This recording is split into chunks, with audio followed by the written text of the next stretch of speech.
first creatures to walk on this earth.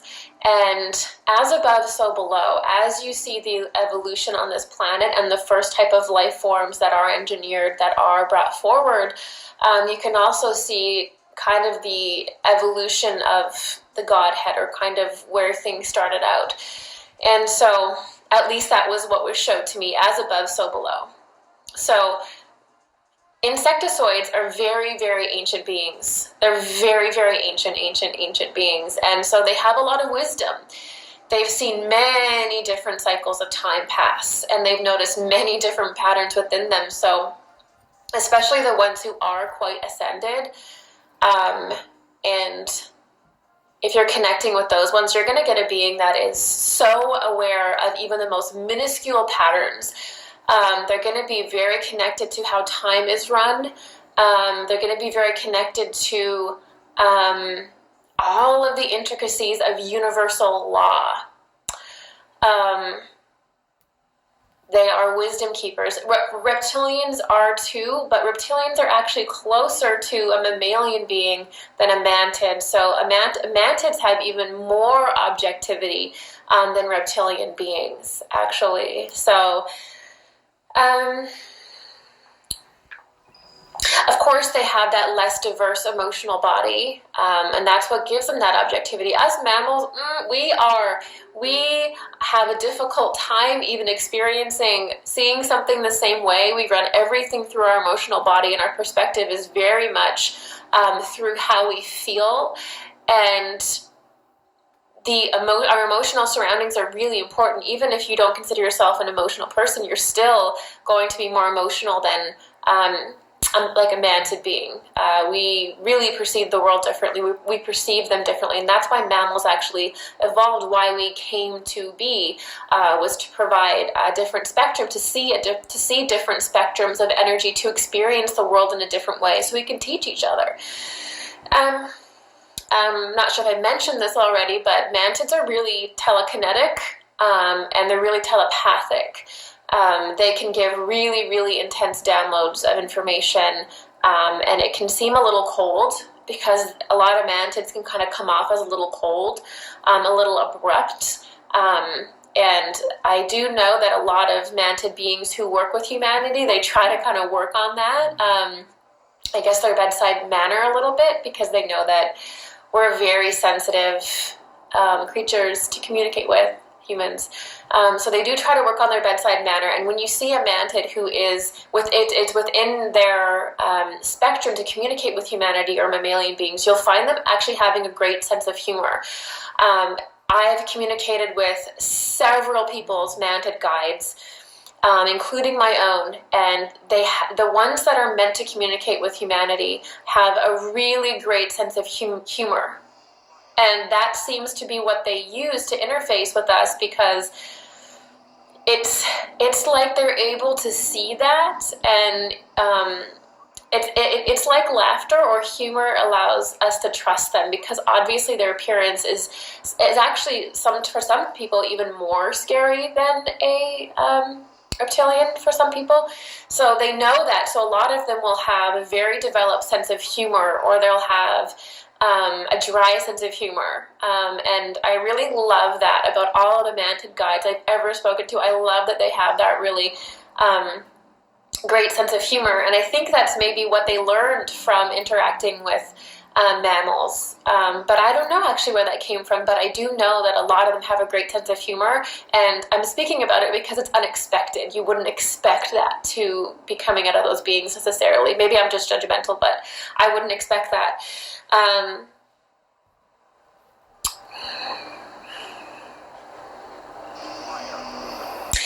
What else can I say? A lot of people do fear them, and for that reason, you could have a mantid guide, you could have a mantid connection yourself, but because there's fearful energy, you won't connect with them.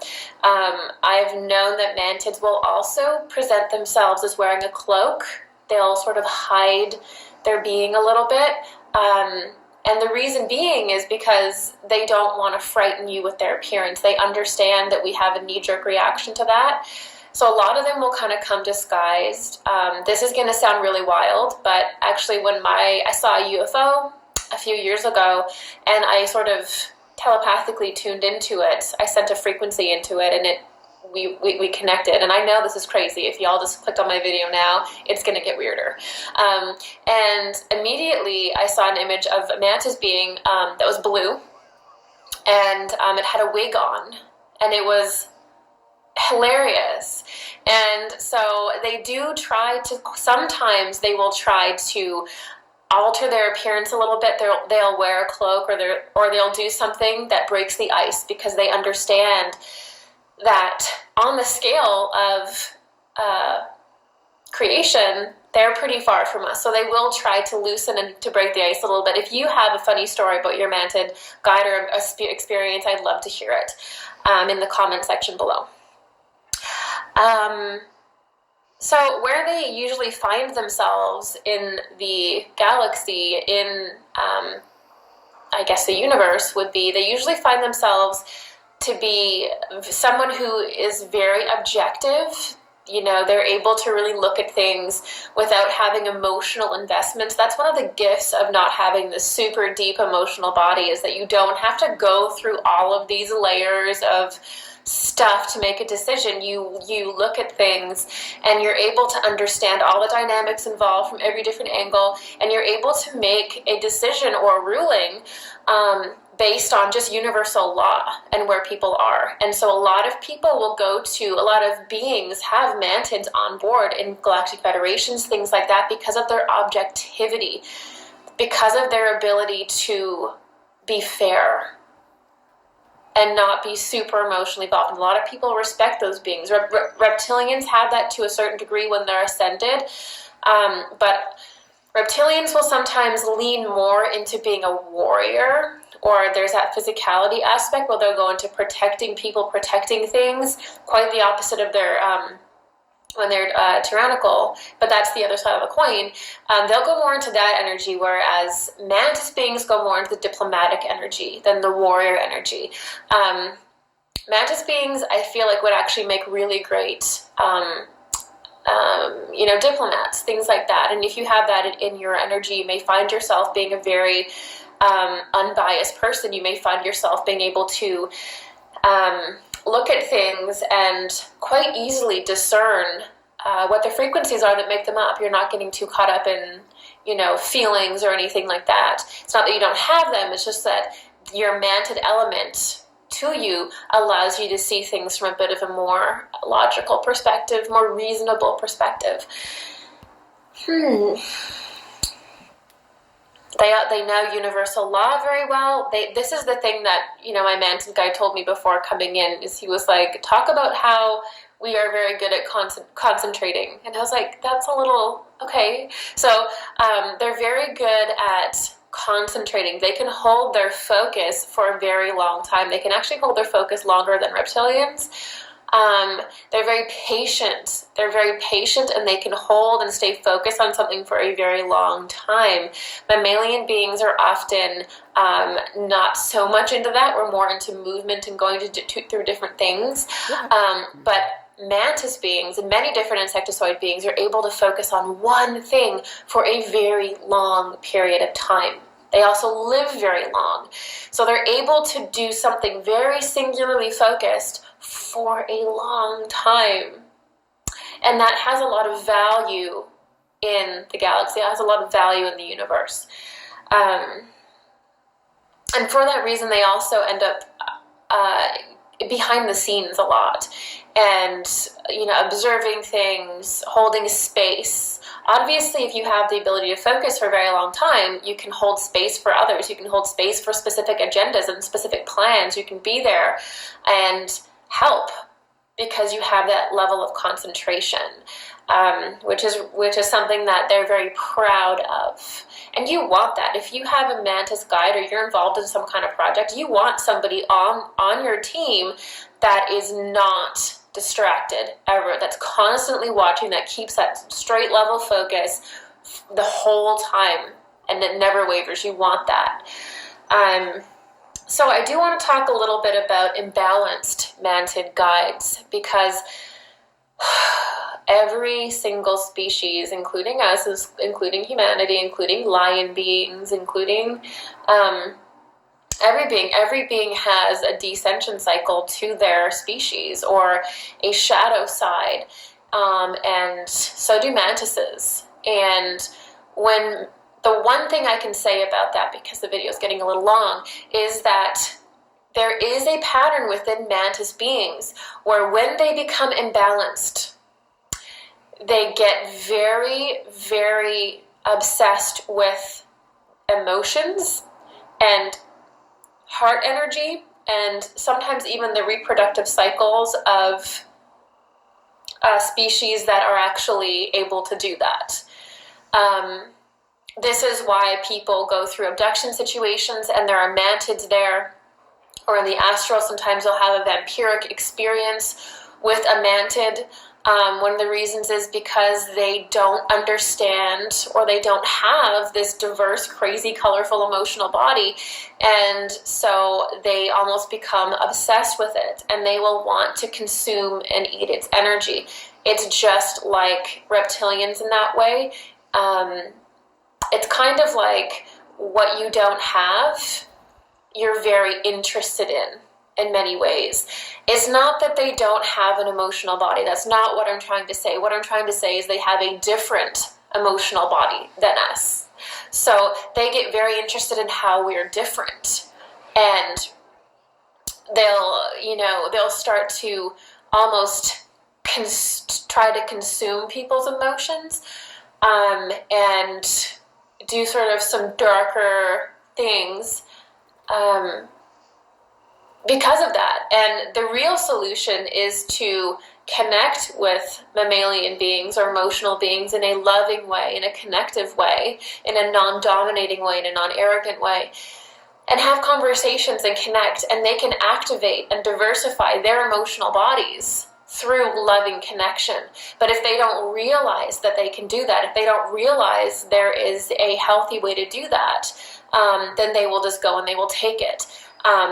From mammalian beings, mantises are supposed to learn how to diversify their own emotional body.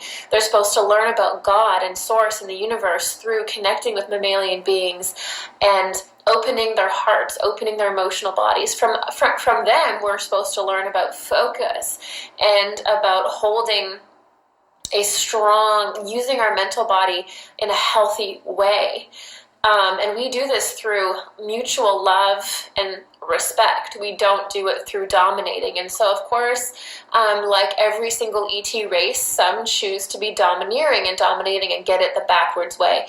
It's actually no different than certain human beings on this earth who, instead of wanting to take responsibility for their life, they try to dominate others. Energy is needed. You need life force energy in this world to exist. You can either get it from your own self-development and your own growth, or you can get it from stealing it from other people. That's just the reality. And if you're not growing and you're not getting it yourself, you're going to set up systems where you can take it. So there are some mantid beings that are involved in that, and this video would not be complete. It wouldn't be right for me to not mention that. But as usual, we have to know that that is not all they are. We can't just focus on their shadow aspect, We don't want people focusing on humanity's shadow aspect and saying, well, they're just warlike beings and that's it. We want them to see the best in us, and as seeing the best and the value and the real truth, perfection in beings, we can integrate the lessons that they have for us, and we can also grow. We can all grow together. So thank you so much for tuning in. I believe that's all I have for now. Please share your experiences with mantid beings below. And I will see you very soon. And I love you, I love you, I love you.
Então.